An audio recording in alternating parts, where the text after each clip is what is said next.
ಇನ್ನು ಅಡ್ಡ ಮತದಾನದ ಬಿಜೆಪಿಯಲ್ಲಿ ಸತ್ಯಶೋಧನಾ ವರದಿ ವಿಚಾರಕ್ಕೆ ಸಂಬಂಧಪಟ್ಟ ಹಾಗೆ ಮಧ್ಯಂತರ ವರದಿಯಲ್ಲಿ ನಾವು ಯಾವ ಹೆಸರನ್ನ ಕೂಡ ಕೊಟ್ಟಿಲ್ಲ.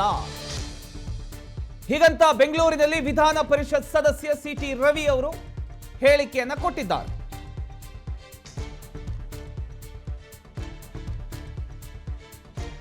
ಇವತ್ತು ಬೆಂಗಳೂರಿನಲ್ಲಿ ಅವರು ಮಾತನಾಡಿದಂತ ಸಂದರ್ಭದಲ್ಲಿ ಈ ಒಂದು ವಿಚಾರಗಳನ್ನ ಹೇಳಿದ್ದಾರೆ. ಸೀಕ್ರೆಟ್ ವೋಟಿಂಗ್ ಇರತಕ್ಕಂಥ ಹಿನ್ನೆಲೆಯಲ್ಲಿ ಯಾರ ಹೆಸರು ಉಲ್ಲೇಖಿಸಿಲ್ಲ, ಆಂತರಿಕವಾಗಿ ಸ್ಪರ್ಧೆ ಇರುತ್ತೆ, ಹಾಗಾಗಿ ಹೆಸರುಗಳನ್ನ ಹುಟ್ಟಿ ಹಾಕ್ತಿದ್ದಾರೆ. ಸುಳ್ಳು ಮಾಹಿತಿಯನ್ನ ಯಾಕೆ ಹರಡ್ತಿದ್ದಾರೆ ಗೊತ್ತಿಲ್ಲ ಅಂತ ಸಿಟಿ ರವಿ ಅವರು ಹೇಳಿದ್ದಾರೆ.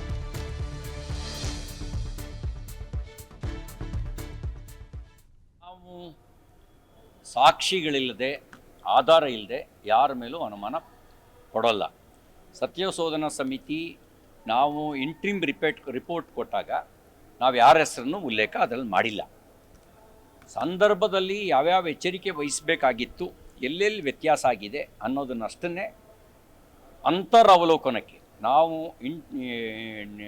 ಇಂಟ್ರಾಸ್ಪೆಕ್ಟ್ ಮಾಡ್ಕೊಳ್ಳೋದಕ್ಕೆ ಒಳಗಡೆ ನಾವು ಮಾಹಿತಿಯನ್ನು, ಕೆಲವು ಸಲಹೆಗಳನ್ನು ಕೊಟ್ಟಿದ್ದೇವೆ.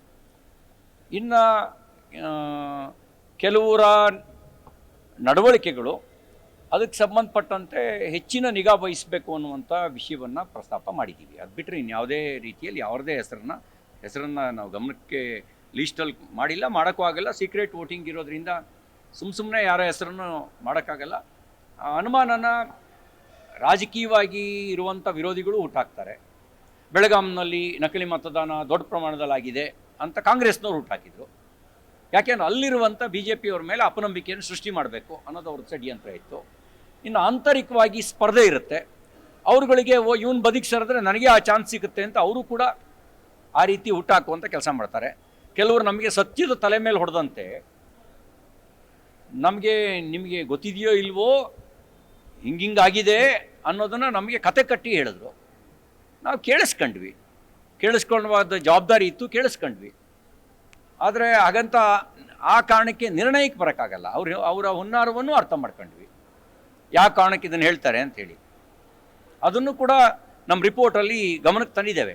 ಯಾರು ಈ ರೀತಿ ಸುಳ್ಳು ಮಾಹಿತಿಯನ್ನು ಯಾವ ಕಾರಣಕ್ಕೆ ಹರಡ್ತಾ ಇದ್ದಾರೆ ಅನ್ನೋದನ್ನು ಕೂಡ ಗಮನಕ್ಕೆ ತಂದಿದ್ದೇವೆ. ಅಷ್ಟು ಬಿಟ್ಟರೆ ಬೇರೆ ಏನಿಲ್ಲ.